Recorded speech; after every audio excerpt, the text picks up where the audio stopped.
defending against like trips and throws. So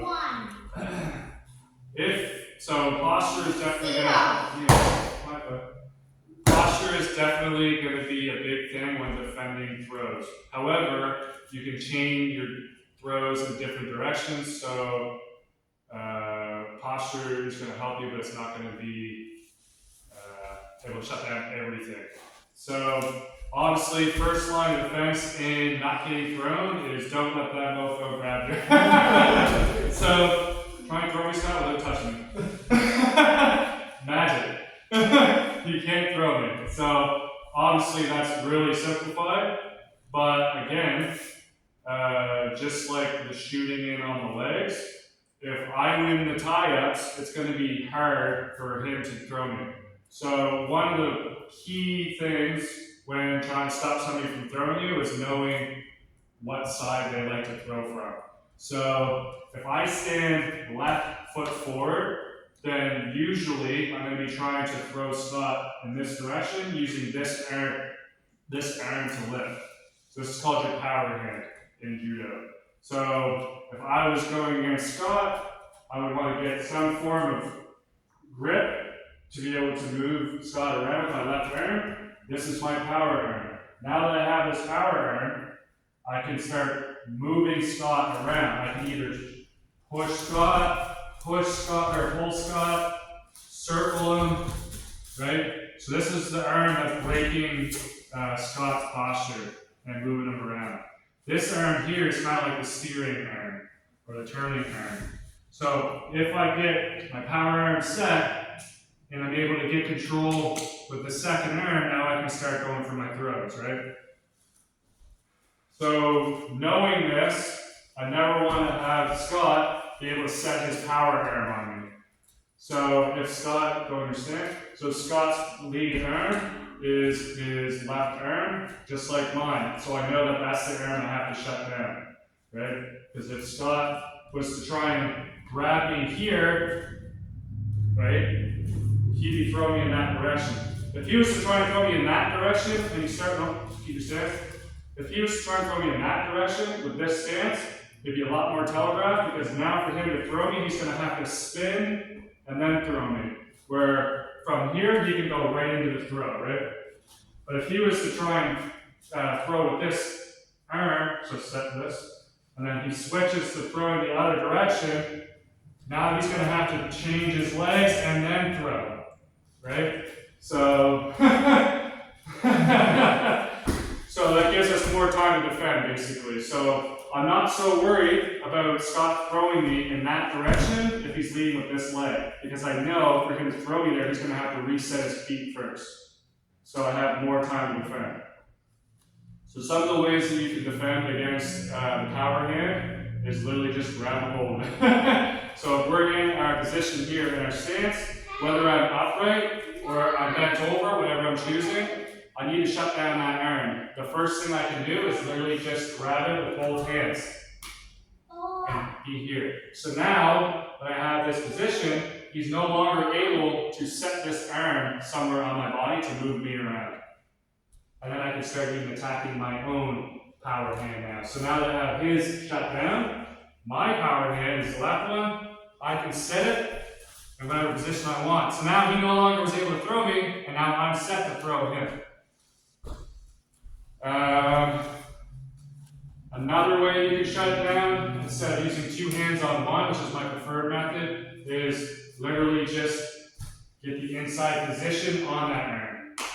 Right? So now for him to be able to control me, it's going to be a lot harder. He's not going to be able to throw me in that direction because his shoulders are going to have a hard time turning over there because my arm is on the inside of that arm. If I was to grab him with this arm, now it'll be a little bit easier for him to throw me in that direction because he can still move his hips in the direction of his throw. Right? So anytime I'm trying to shut down upper body throws, I'm trying to control or get inside position on their power arm, which again is the lead arm. Right? So if he has the opposite stance now, where he has the same leg for it, it's still the same idea, but now it's a little bit different because both of our power hands are so close to each other. So from here, I can try and do this, because of two hands on one. But now it's kind of hard for me to set my power hand from here. Where before, switch your stance, I'm here, now I can keep control of it and set my arm because his body is turned in a way that I can do that. When he's turned the other way, from here, it's going to be a little bit harder now for me to set my power hand because I need to get inside that shoulder. So, sure, I can try and pass it over, get inside position, and now I'm ready to throw. That's not always going to be easy. Sometimes you'll have to take outside position where I'm here, right? So I'm still shutting down his power hand, and I'm still facing the direction that I want to throw. This position is really annoying because both of us are trying to get inside position with the same arm, and they're really close together. So this could be an annoying position. Another thing you can do is, as he's trying to reach, maybe he's reaching, is I can get inside of his, right? There's going to be constant pummeling battle here, right? Yeah, exactly. Right? We're constantly trying to get that inside position, right? Where I can set my power arm and he's not able to use his, right?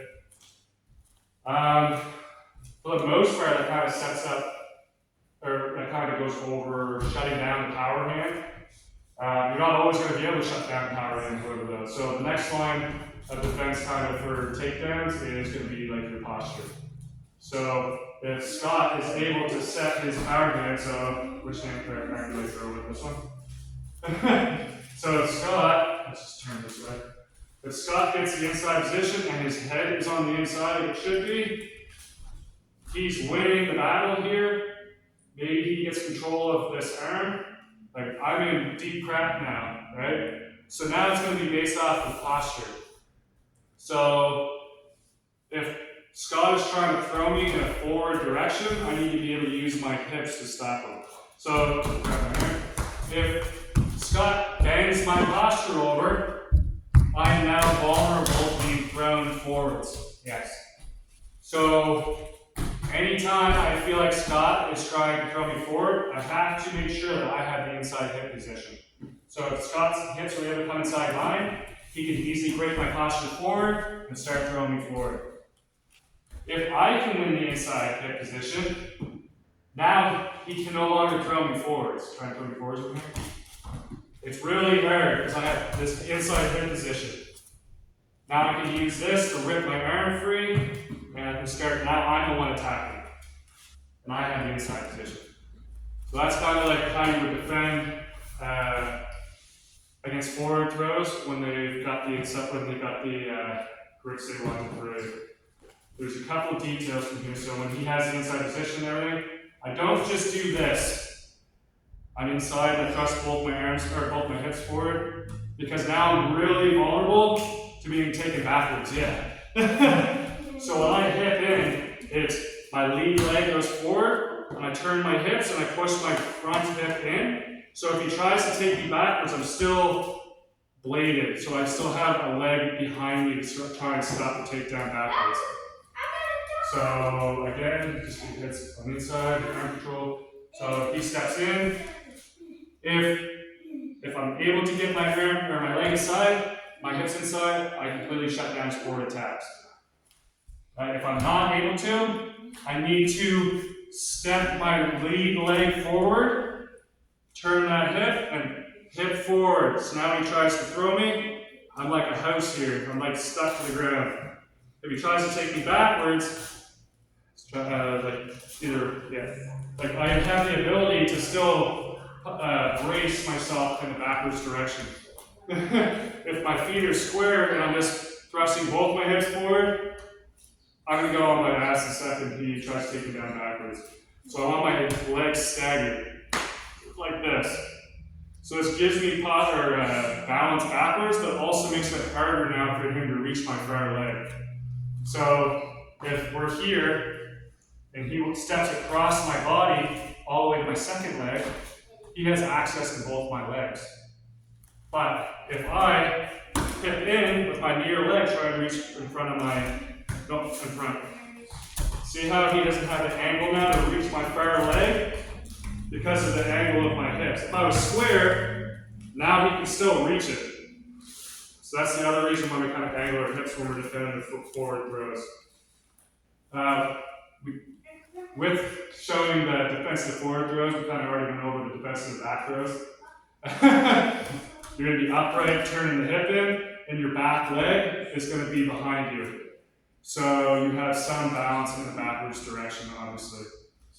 You're going to be in kind of like a judo dance when you're in these positions, because after you defend, let's say he steps in, and I hip in, after I defend, I can now immediately start attacking Scott, right? So right now, neither one of us has a free arm position, but from here, I hip in, his posture is now upright. That means I can take him backwards, right? Maybe he catches his balance and bends forwards. Now I can start trying to throw Scott forwards, right? So it's going to be like kind of a dance there between backwards and forwards, inside hip, and inside hip. So that's kind of like the layers of defending against hip throws, or just throws and tricks in general.